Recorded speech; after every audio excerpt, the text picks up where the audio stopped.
Ambisi ekspansi agresif produsen mobil listrik kebanggaan Vietnam, VinFast Auto kini tersandung masalah tata kelola korporasi yang pelik.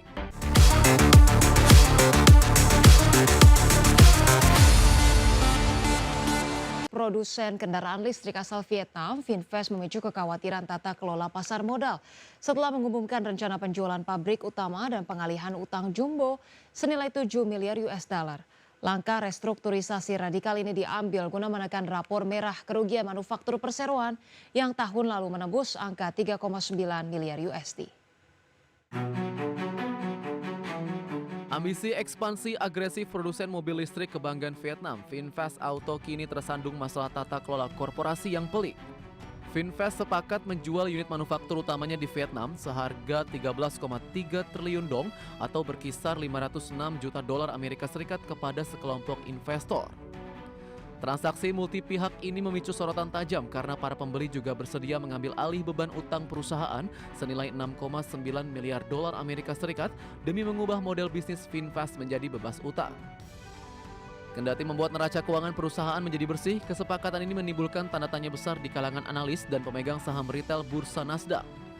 Sang pemilik konglomerat Vingroup, miliarder Pham Nhat Vuong, dinilai melakukan transaksi intragrup yang sangat kompleks, di mana dirinya bertindak sekaligus sebagai pembeli dan penjual. Sorotan tertuju pada keterlibatan pengusaha properti Nguyen Hoi Nam, rekan dekat Vuong yang menguasai 95% saham dari entitas baru pembeli pabrik tersebut. Akibat sentimen negatif terhadap transparansi tata kelola korporasi tersebut, saham VinFast dilaporkan langsung anjlok hingga 12% sejak pengumuman kesepakatan bergulir. Meski melepas fasilitas produksinya di Vietnam, manajemen menegaskan VinFast akan tetap mempertahankan lini pabrik perakitan mereka di Indonesia dan India. Strategi alih daya atau outsourcing manufaktur ini diklaim perusahaan akan membuat mereka lebih fokus pada riset inovasi dan pengembangan software masa depan. Berbagai sumber IDX Channel. Pemirsa, Presiden Amerika Serikat Donald Trump mengklaim proses negosiasi pengakhiran perang Amerika Serikat dengan Iran saat ini telah mencapai tahap akhir. Namun Trump masih enggan merinci draft kesepahaman antara kedua negara. Presiden Amerika Serikat Donald Trump mengumumkan bahwa proses negosiasi antara negaranya dengan Iran saat ini telah mencapai tahap akhir. Pernyataan ini mengindikasikan adanya kemajuan yang cukup signifikan dalam serangkaian pembicaraan mengenai berbagai isu krusial yang selama ini belum terselesaikan antara Washington dan Teheran. Dalam pernyataannya, Trump menegaskan Amerika Serikat terus berupaya keras mencapai kesepakatan yang komprehensif. Tujuan utamanya adalah untuk memastikan terlayaninya kepentingan nasional Amerika Serikat sekaligus mendorong terciptanya stabilitas keamanan di kawasan tersebut. Meski demikian, Trump belum mengungkapkan rincian lebih lanjut mengenai draft kesepahaman yang tengah diusulkan terkait perdamaian dengan Iran.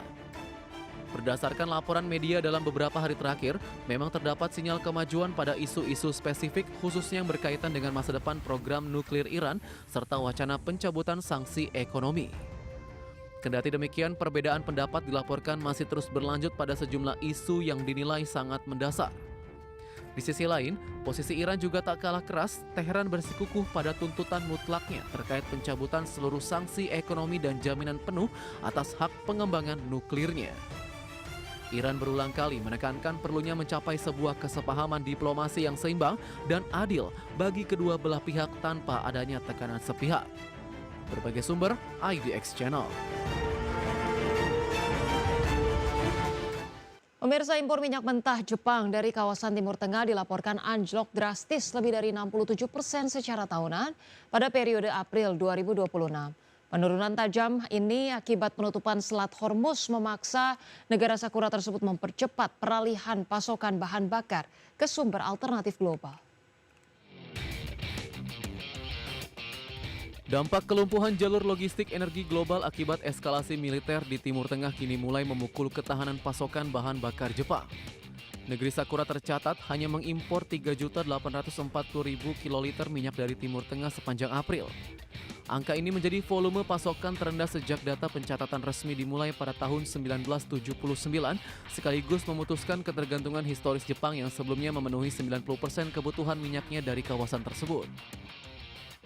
Kendati dibayangi gangguan suplai energi yang parah, kinerja makroekonomi Tokyo secara umum justru tampil impresif. Jepang sukses mencatatkan surplus neraca perdagangan sebesar 301,9 miliar yen pada April yang ditopang oleh tingginya permintaan pasar global terhadap produk semikonduktor serta perangkat elektronik. Nilai ekspor Jepang melesat 14,8% menjadi 10,51 triliun yen, sementara nilai impor merangkak naik 9,7% ke level 10,21 triliun yen akibat tingginya pasokan produk minyak bumi dari Korea Selatan. Guna memitigasi krisis energi akibat blokade perang Iran dengan Amerika Serikat dan Israel, pemerintah Jepang terus beralih ke mitra dagang baru. Nilai impor minyak mentah Jepang dari Amerika Serikat dilaporkan melonjak drastis hingga 118,2% dibandingkan tahun lalu. Diversifikasi agresif dan pencarian pasokan alternatif non-Timur Tengah ini dinilai pada analis menjadi kunci utama bagi Jepang agar struktur ekonominya tetap kokoh di tengah badai geopolitik global. Berbagai sumber IDX Channel. Pemirsa, 3 raksasa teknologi dunia yakni Google, Meta Platforms, dan TikTok menghadapi tuntutan hukum massal dari Lembaga Konsumen Uni Eropa atas dugaan pembiayaran iklan penipuan finansial. Ketiganya terancam sanksi denda fantastis hingga 6% dari total pendapatan tahunan global jika terbukti melanggar Undang-Undang Digital Services Act. Tekanan regulasi terhadap korporasi teknologi besar di daratan Eropa kembali meruncing. Organisasi Konsumen Eropa atau BEUC bersama 29 anggotanya di 27 negara resmi mengajukan pengaduan resmi kepada Komisi Eropa. Ketiga platform dituding tidak cukup proaktif dalam memberantas maraknya konten scam investasi bodong sehingga menyebabkan kerugian finansial hingga ribuan euro bagi jutaan masyarakat Uni Eropa setiap harinya. Lembaga BEUC mengungkapkan pihaknya telah melaporkan hampir 900 iklan yang terindikasi kuat melanggar hukum sepanjang periode Desember tahun lalu hingga Maret tahun ini. Namun dari total aduan tersebut, Google, Meta, dan TikTok tercatat hanya menurunkan sekitar 27% iklan berbahaya, sementara 52% laporan lainnya justru ditolak atau diabaikan. Otoritas Uni Eropa pun didesak segera mengusut kepatuhan implementasi Undang-Undang Digital Service Act atau DSA di ketiga internal perusahaan. Merespons gelombang tuntutan tersebut, manajemen Google dan Meta kompak membantah keras tuduhan pembiaran iklan ilegal. Juru bicara Google mengklaim sistemnya berhasil memblokir lebih dari 99% iklan yang melanggar aturan sebelum sempat ditayangkan ke publik. Senada dengan Google, Meta mengaku telah menghapus lebih dari 159 juta iklan penipuan tahun lalu menggunakan kecerdasan buatan, sementara TikTok berdalih taktik pelaku kejahatan cyber yang selalu berubah menjadi tantangan besar industri. Berbagai sumber IDX Channel. Pemirsa, Apple tengah memperluas jangkauan aplikasi Apple Shorts ke lebih dari 90 negara dan wilayah baru di seluruh dunia, di mana ketersediaan Apple Sports bertepatan dengan digelarnya Piala Dunia 2026 sehingga memudahkan para penggemar dalam mengupdate pertandingan secara real-time. Apple Inc. tengah memperluas jangkauan aplikasi Apple Sport ke lebih dari 90 negara di wilayah baru, sehingga membuat cakupan jangkauannya tersedia di lebih dari 170 negara di dunia, di mana ketersediaan Apple Sport bertepatan dengan digelarnya Piala Dunia 2026 yang membuat pengguna iPhone dan penggemar bola dapat mengupdate skor pertandingan, statistik, dan perkembangan informasi secara real-time tanpa terganggu oleh iklan. Khusus selama momentum Piala Dunia 2026, Apple menyamakan sejumlah fitur khusus langsung yang dapat dirasakan pengguna. Nantinya setelah mengikuti turnamen atau tim nasional favorit, tampilan papan skor otomatis menyesuaikan preferensi sehingga seluruh informasi grup, jadwal, dan hasil pertandingan tersaji rapi dalam satu layer. Menaliknya, fitur Live Activities juga akan tersedia aktif lock screen dengan Apple Watch sesaat setelah pengguna mengikuti negara peserta yang didukung.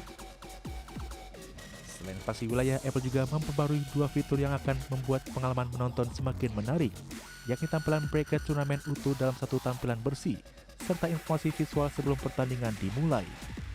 Bahkan bagi yang suka menganalisa taktik, fitur ini jelas menjadi tambahan menarik untuk mengetahui taktik apa yang akan